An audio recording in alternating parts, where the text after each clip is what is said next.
Hello everybody, Mitzi Cruz here, host of Lincoln Live. Today I am so excited to be live from Emmaus Church right here in Lincoln. Today we're going to be hearing from Pastor Rich Lester with Emmaus Church, and he's going to be talking to us about an incredible program, service if you will, that's rolling out in the Lincoln community. So without further ado, I just want to thank you so much for joining us. Thank you, Mitzi, for doing this. This is really cool. And can you start off by telling us a little bit about yourself? Sure. Yeah, my name is Rich. As Mitzi mentioned, I'm one of the pastors here at Emmaus. I've been working here at Emmaus for almost 8 years now, and on July 15th it'll be 8 years. I'm married with 2 kids. I got a 14-year-old and a 6-year-old, and my 14-year-old is a beast. He's grown up. It's amazing how fast they grow up, but it's, so we got the 2 kids, actually live in just right outside of Lincoln, and drive in every day and spend my time here in Lincoln. That's awesome. And can you tell us a little bit about Emmaus? Yeah. So Emmaus has actually been here for about 13 years in Lincoln, and about 4 years ago, we bought the downtown theater here, which is where we're hanging out right now. And finally not on Zoom, actually get to hang out in person. And Emmaus, we have several pastors here on staff, and we're right here downtown in the main theater here. It's been beautifully renovated by a previous organization that was here. And we're just all about serving our community, loving God, doing the whole thing. Yeah, you guys sure are. You're all over the place. And so you are a major part of execution of this new program, or service, right? So what is Lincoln Deliverz, and tell us about that. I can't wait to hear all about it. Yeah, so as a community, as a church community, we're just all about holistic restoration, right? We're all about helping in any way that we possibly can with our community. Obviously that starts with spiritual restoration, but it extends into all different kinds of areas. For instance, whether it be economic restoration or some of the other issues that our society is currently dealing with. Sure. And so a big part of, as we moved into this whole COVID-19, initially was just reaching out to people, providing emotional and spiritual support for folks, doing a bunch of visits and calls and all that kind of stuff.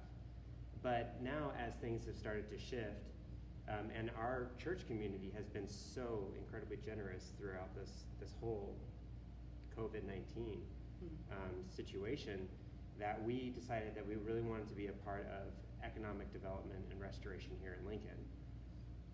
We all have heard the grim projections of half of restaurants not reopening. I'm sure everybody's hearing that kind of stuff. And that would be devastating for Lincoln if that were to actually come to pass, where all these restaurants that are providing all this service to our community, that are providing tax revenue to our city, that are providing jobs to some of the most vulnerable in our community, just go away. It just can't happen. And so we met with some leaders in our church to start the discussion of what would it look like for the church to be a part of economic restoration and development here in Lincoln. We knew that we weren't equipped to be a small business incubator or something like that. Like, what do we know about that, right? Even professionals at that have a hard time being successful. Yeah. But we have all these restaurants that have been proven over time. It's a hard business to be in to begin with, that have done well, that have succeeded, that have a proven model, and then wham, they're forced to shut down. Right. So now, as they're starting to reopen, you have quite a few people that are coming back to the restaurants. But we have a large percentage of people here in Lincoln that don't feel comfortable being out, that aren't able to frequent their favorite restaurants. So we knew that we needed to be able to find a way to get the sheltered-in-place folks connected with the restaurants in a way where the restaurant actually still makes some money. Right. Right. It's probably a little known fact, but when somebody orders food on like one of the third-party delivery apps, Sure. that a large percentage of that actually gets taken away from the restaurant. It Right. doesn't go to the restaurant. And restaurants are run on a very slim margin already. Right. And so then when that 25%, or even more in some cases, gets taken away, it can be pretty devastating for that restaurant to fulfill those orders. Yeah, well, it's tough because, yeah, I mean, you think that you're doing the right thing, right? Right. By ordering through, DoorDash, Grubhub, whatever. Yeah. But you're right. I mean, that's also a business, so you're essentially incorporating a third party.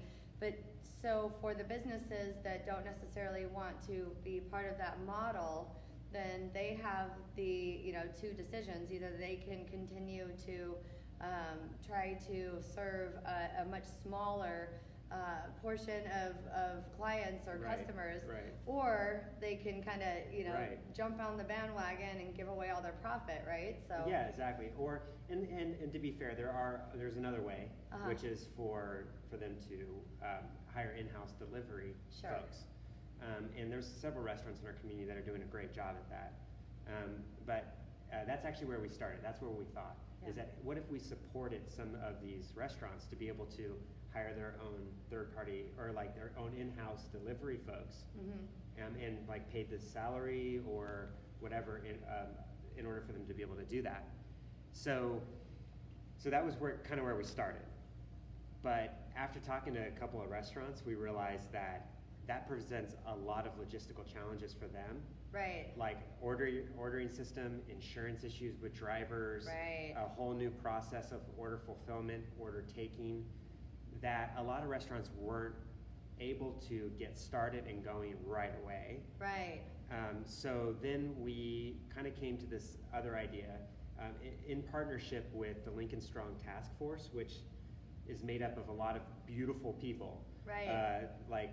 People from the Downtown Lincoln Association, the Chamber of Commerce, the Economic Development Council. I think Right. there's some people from the Rotary. There's a bunch of people that had gotten together and said, like, let's figure out how to help this community. And so Right. they invited me in just to like have this discussion. Uh-huh. And we came up with the model of supporting the third-party delivery apps, right? So you can still order your food from Grubhub or DoorDash. Yeah. or Uber Eats, I think is another one that some are using, and not feel like you're taking that 25% away from the restaurant because the church is going to go ahead and reimburse that 25% or 30%, whatever it is, back to the restaurant so that they're still receiving their full profit. Folks are still receiving their food. We're still able to keep people employed, and we're able to access not just the contingent of folks that go to the restaurant, but also everyone that's not comfortable going out yet. Because we really need the whole community. We're not a tourist destination, not yet, right? Yeah. I don't know why not. Yeah, but- come on. So we're not necessarily a tourist destination. Yeah. So we really need our whole community, not just some of us. Right. We need the whole community to support these locally owned restaurants, these that provide local jobs, in order for these restaurants to really make it. So that's the idea, is let that 50% of restaurants not opening thing not happen here. No. And really, guys, you nailed it. We can't afford to see our neighbors and our friends lose their businesses, their livelihoods. As a community, we don't have those major retail stores like neighboring cities do. And there's already such a big amount of tax revenue that's lost to folks traveling outside of the community. So I know we talk about it all the time right here. Just being very intentional, gassing up in Lincoln. Even if you're passing a neighboring Target in another city, just being intentional, waiting until you get to Lincoln, going to Target, things like that, dining locally. Yeah. But really, this ties it all in because right now it's hard to even be super intentional with everything that we're doing when there's so many other things that are on our minds. Right. So knowing that there's folks working in the background, to address those issues is just amazing. Yeah, and so what we're hoping to do is we're starting right now with just a couple of downtown restaurants. I think we have 3 restaurants. So look up Rebel Hen is one of them. We're getting Los Gallos on board. Kim's Country Kitchen we're getting on board, as well as a few others here in downtown. Some of them already have those third-party delivery apps. Some of them haven't felt comfortable because of the 25%. But this is kind of where we're at nowadays. Right. A lot of folks are going to be ordering this way when they're not comfortable going out. So we're trying to encourage them to go ahead and get on all those apps, and then we'll provide that bridge. So look for those restaurants, and then really quickly here, we're going to be going outward from there and including more restaurants. We're in some conversation with some other folks to provide some other local foundations and groups that are interested in being a part of this as well, and providing more funding. That then we'll be able to expand it beyond just what the church can provide, and then into hopefully being able to include more and more restaurants, so that for the next several months, we have a really solid bridge between where we're at right now and where people are comfortable filling up our restaurants again, or where they're able to fill up our restaurants again.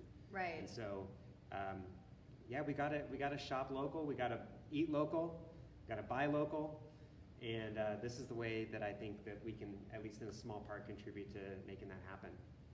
Well, like I said, I appreciate all of the time and effort that has gone into this. I'll tell you, so from day one, life as we knew it just kind of stopped all of a sudden, right? We all just, were tasked with sheltering in place, and schools stopped, and businesses, and we were all working from our living rooms and things like that.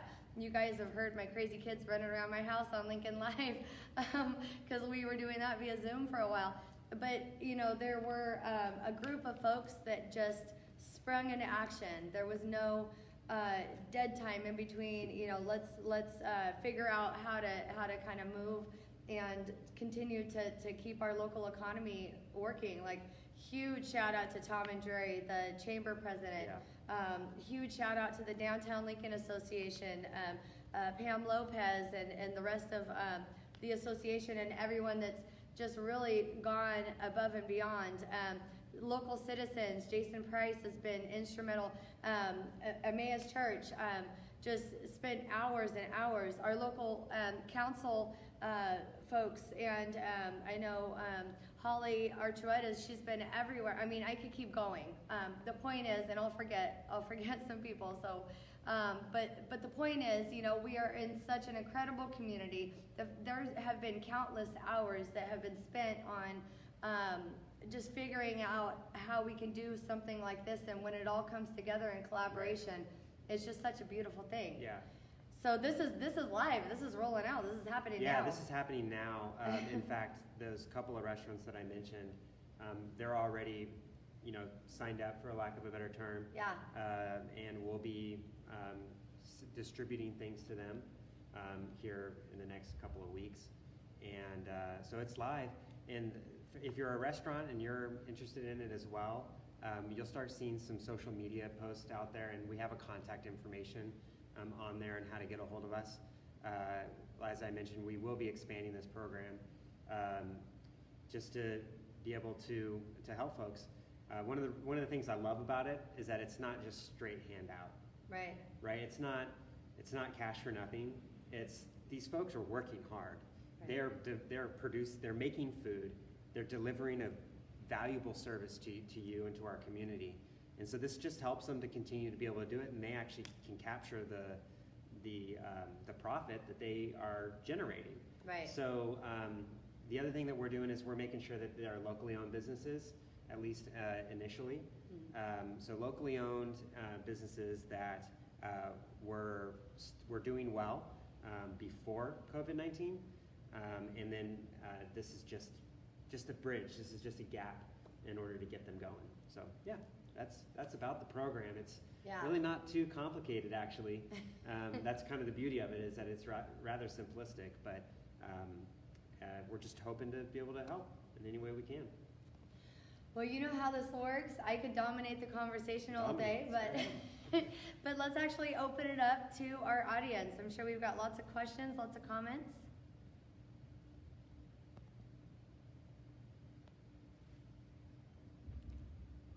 How do people support you? Order food. Most of the funding, like at least initially, the funding to be able to go back to support the restaurants is coming from within our church community. Honestly, our church has been super generous over the last several months, and so this is something that, like our church board, which is made up of just church members, Sure. has decided to support. Some of the other local foundations, as I mentioned, are going to be getting involved in supporting us so that we can then send those funds back out to the restaurants. But I think the way that you can support us being the wider community, is to shop local. Don't forget that if you had a date night every Friday night and now you don't have a date night on Friday night, have a date night on Friday night and order food from Buddharati's and pizza or whoever, just somebody local, in order to be able to keep those jobs here. Any other questions? How can a business become involved? I'm thinking maybe how can a business benefit from your service? Is there a small business, like how do they apply? How do they? Yeah, so the restaurants, this is at this point just for restaurants. I don't remember the email address exactly, so I'm not going to repeat it because that's like death with email addresses to repeat those. But we'll start posting right now a bunch of different social links and whatnot. There you'll see an image with a zebra on it that says Lincoln Delivers. And at the bottom of that, there is a email address that you can email if you're a business and you're interested in being a part of this pilot program. Awesome. Just a lot of love. Awesome. Heather Friedel's watching. We got Heather. Paul. Thank you, Sydney Whitworth. You know what? And a huge shout out to Michelle Welburn. Thank you for saving our bacon today, because we were without a tripod and we're without mics, as you guys can tell, so we're projecting the best we can. But thank you so much, Michelle. Thanks for stepping out. We really appreciate you. Yeah, hopefully you can hear us all right. So I think this brings us to our raffle. So Awesome. you guys know how this works. You're just going to share this live video, comment shared. Your entry will be counted if you share and comment shared on this thread by noon tomorrow. So why don't you tell everyone what they can win? I don't know. Oh, we don't know. You know what? Lincoln Live is going to sponsor this week's raffle, and we will raffle off 2 Lincoln Live wine glasses, a wine opener, and a bottle of local wine. So that's what we'll do. You have to be 21 and older, obviously. So. Awesome. All right. So, Rich, I just want to thank you so Thank much for your time, and This has been awesome. and we thank you guys for watching. As always, you guys have a great week, and we'll see you back here next week on Lincoln Live.